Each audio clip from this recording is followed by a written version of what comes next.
Hey guys, Will here, welcome back to the channel. So yesterday's video we got started by installing the Next Level Racing motion platform V3 into the rig, and I left you in a little bit of suspense with some footage of me driving, but didn't actually show you my first impressions of driving this. So today's video, I'm happy to say I will be delivering the goods. I'll be showing you exactly what it's like to actually experience this motion platform for the first time. Now, I've never actually used a simulator rig with a motion platform installed before in my entire life, other than, you know, at trade stands and trade shows and things like that, where sometimes they'll give you like a 5-minute session or something like that, a couple of laps where you get to sort of, I guess, feel the initial kind of thrill and exhilaration, but not really sort of dial into settings and fine-tune things. So the focus of today's video is going to be firstly installing the software, the Next Level Racing software, to actually drive this platform.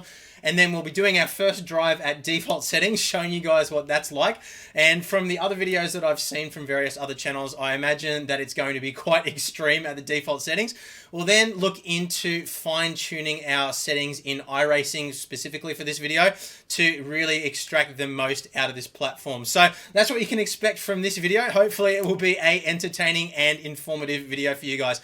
The next video after this, I'm going to be doing the same thing for F1 2018. And then let me know in the comments below, guys, if there's any other sim racing titles that you would like to see me test out. I'm also keen to test out X-Plane 11 as well. It's a game that I've played a little bit of in the past, and I'm really sort of keen to see what it's like on the triple screens and with the motion platform and everything set up. So we'll check that out in the future as well. But iRacing and initial impressions in this video. So let's get stuck into it. Okay, so the first thing you'll need to do is hit up the Next Level Racing website. Go to support and customer support. Now you'll find that this whole process is very, very straightforward. Next Level Racing have done an awesome job. So click on drivers and software here, and then we're going to need to enter the serial number of our brand new motion platform. So type that in here and then hit submit. So from here we click on download motion platform manager. Wait for the file to download, and then click on the zip file to open up the archive. Double click on platformmanager.msi and run through the installation wizard.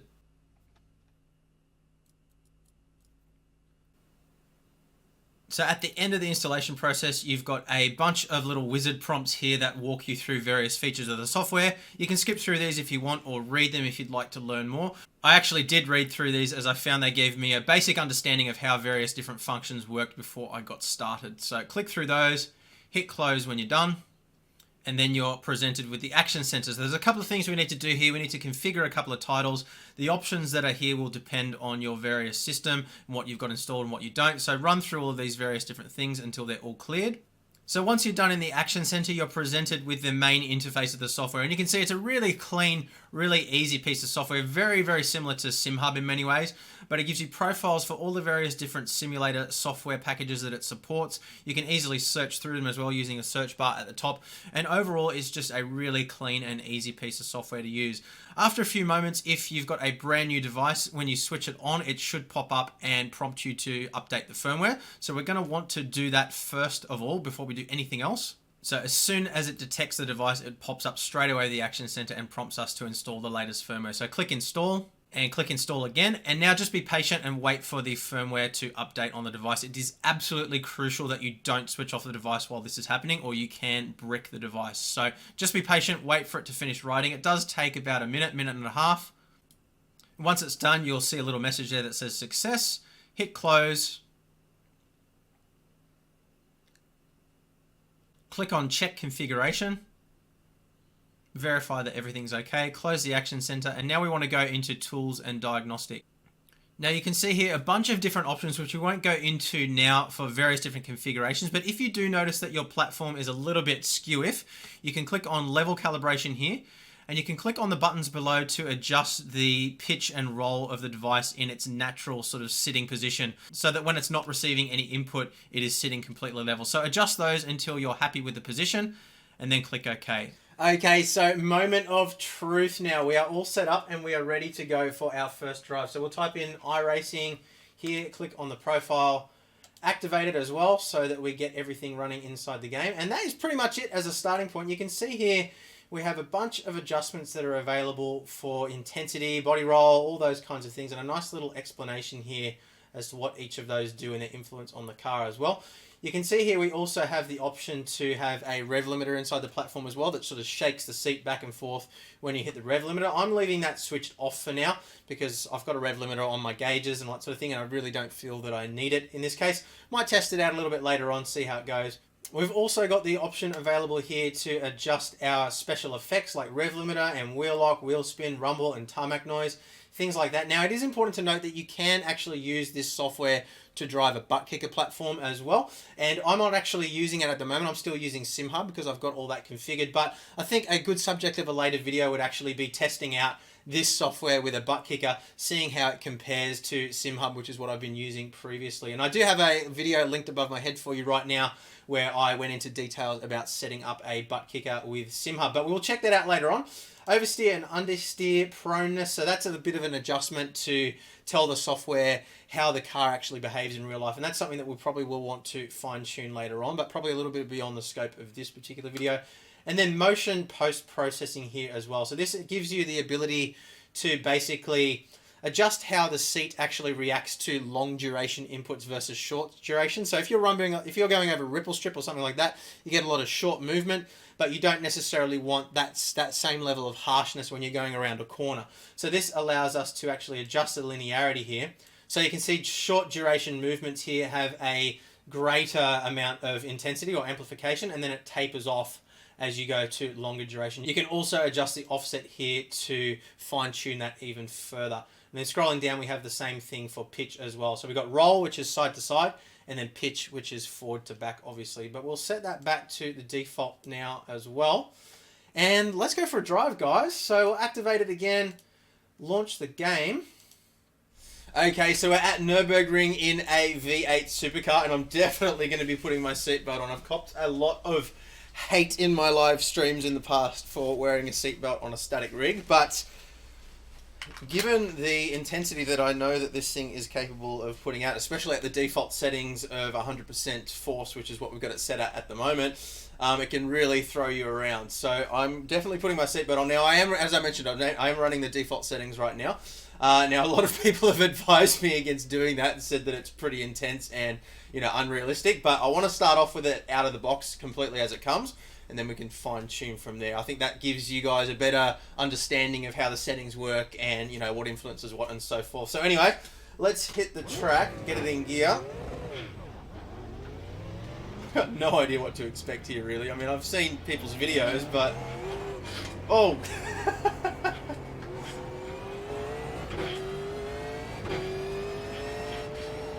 Wow.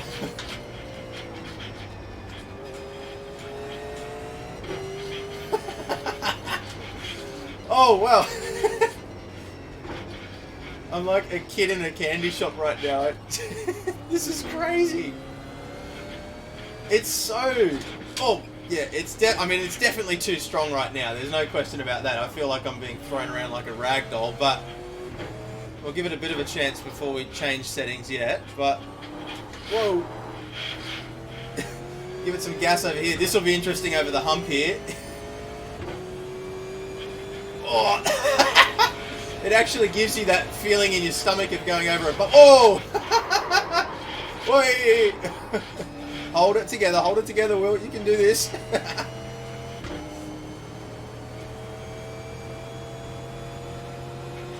Oh! Yeah, really, like it's incredible that like after a couple of seconds you actually you forget that you're actually in a motion rig and it just kind of feels like you're in a car. I mean, this is obviously way too intense right now, and I think it will feel a lot more realistic once we get going properly with proper adjustments. But first impression is the amount of realism that this adds is just incredible. Oh.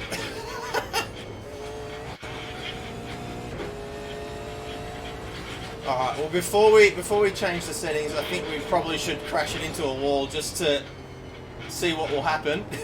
I'm actually a little bit nervous about crashing with the force feedback turned up this strong, but we've got to do it. It's got to be done. Whoop, over the curb. Bit too much speed there. Embarrassingly, I'm not super familiar with this course, so...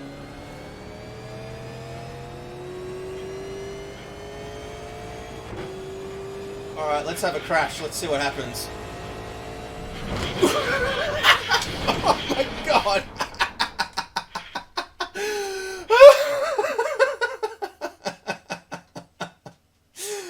Oh boy, computer games are not meant to be this much fun. That's ridiculous. Okay, serious time. Okay, alright.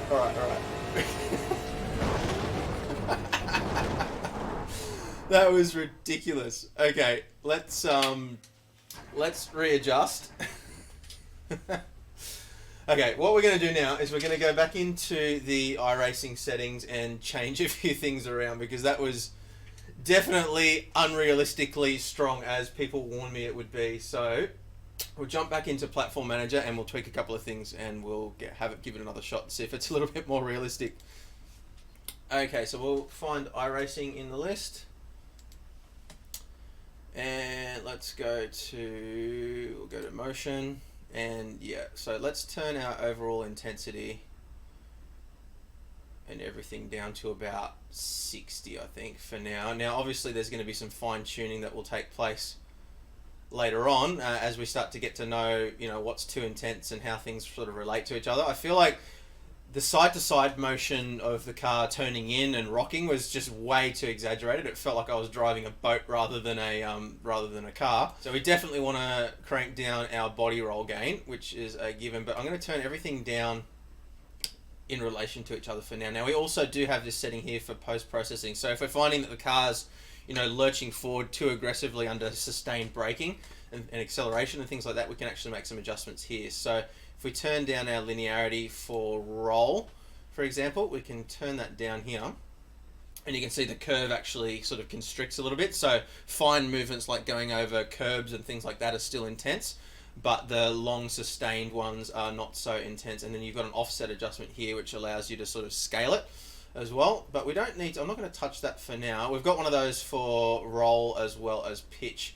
So I'm feeling like probably the braking and acceleration I might want to crank down a little bit, but the body roll not so much. But we're going to start off just with it set to 60% of what it was before. Let me just double check that that's stuck.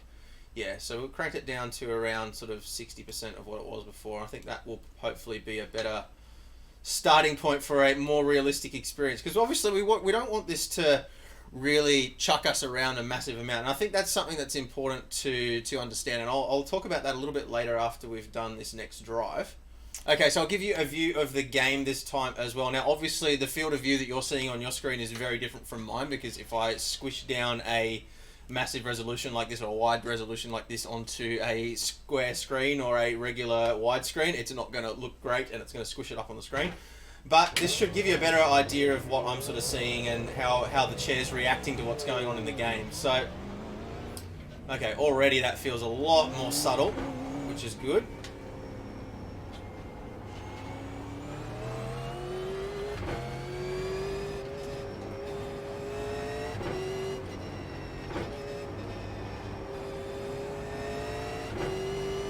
Yeah, this is much better. It doesn't look so dramatic on camera, but it feels very, very realistic now. And obviously there's a lot of fine tuning that we can still do once we get used to this, but oh yeah, when we go over the curves, it really bounces nicely. Yeah, it's all about finding that balance between, realistic sharp movements over bumps and things like that. Go over this again, see what it feels like. Yeah, it makes your stomach kind of churn a little bit. Oh.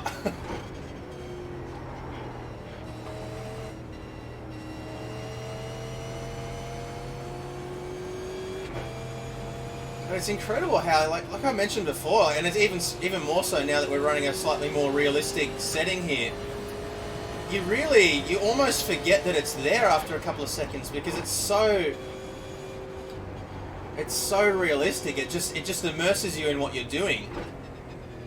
And like even just the way it tilts forward under braking, really like it forces your leg to really push up against the brake pedal, just like you would in a real car. And I think that's the important thing to understand here, is that a lot of people criticize these sort of single, I guess.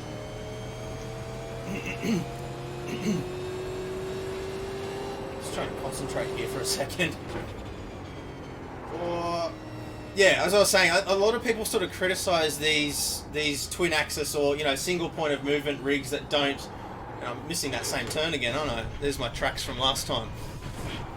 Yeah, a lot of people criticize these ones that only move the seat because they say, well, in a real car everything moves together, and that's true to an extent, but it's not entirely true. So inside a real car, obviously, you're, you know, obviously can't concentrate. So inside a real car, obviously your body is moving independently of the rest of the vehicle. So the car obviously is moving around, but you're actually moving independent of the vehicle inside the seat as well. And what this rig is actually trying to achieve is to simulate those forces that your body feels through the seat of the car, not simulate the actual movement of the vehicle. So what this is doing is it's giving me that really fine sort of finesse feeling of, you know, being bucked around a little bit in the seat, feeling vibrations through the seat and things like that.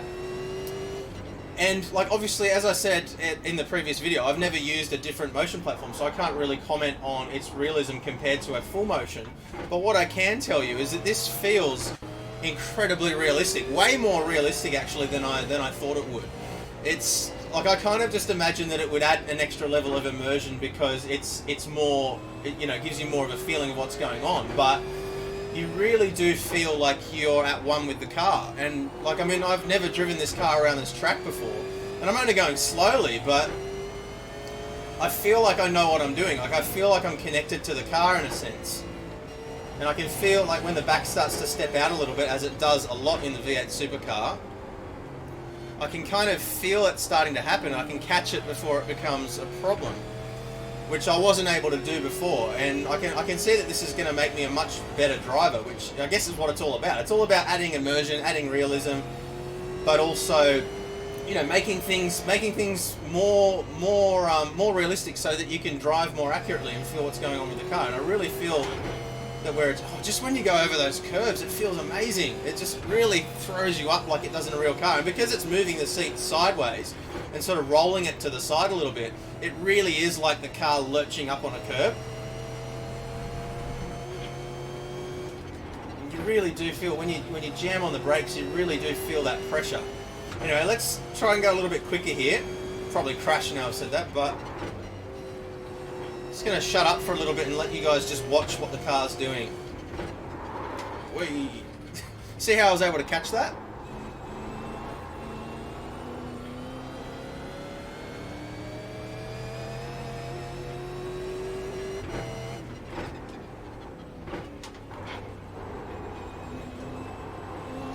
Whee! Bit too hot. Oh, just missed the wall.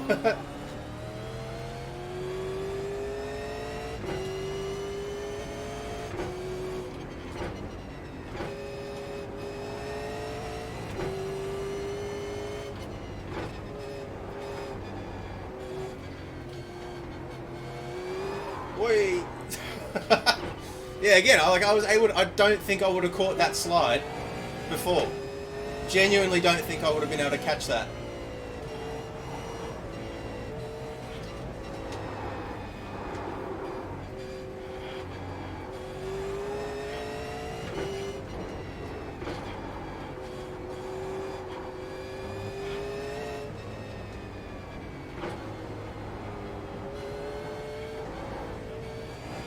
This is so much fun. It's just so, like, I'm actually catching myself looking at the scenery and stuff while I'm driving. Like, I really do feel like I'm driving a real car, which is so cool. Whoop.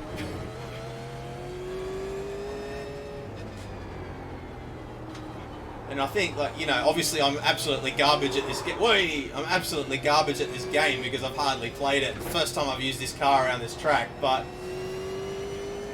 I can imagine once you get over the bump, once you get good at this, it would be absolutely incredible. And I can't wait to give this a go in F1 2018 as well. I wanted to do it in iRacing first because I know that a lot of people sort of argue that F1 2018 isn't a very accurate simulator, and I don't think that it would be doing this piece of equipment justice to do that game first. But because I am actually half decent at that game, I'm really looking forward to testing that out.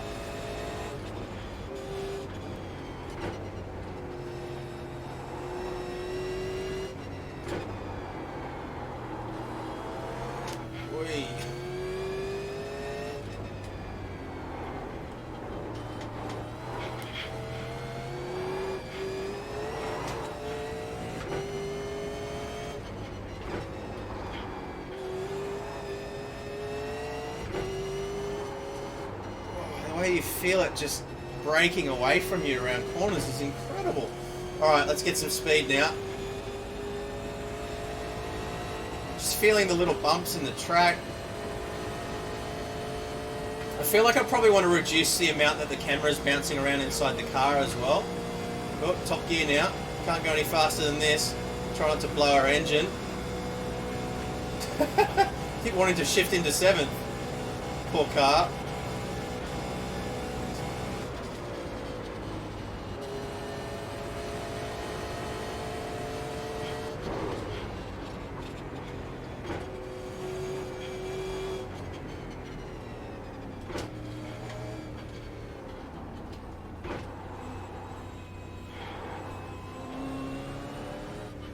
Oh, we made it around a lap. We only went off the track once. Nice. Alright, so let's park it up here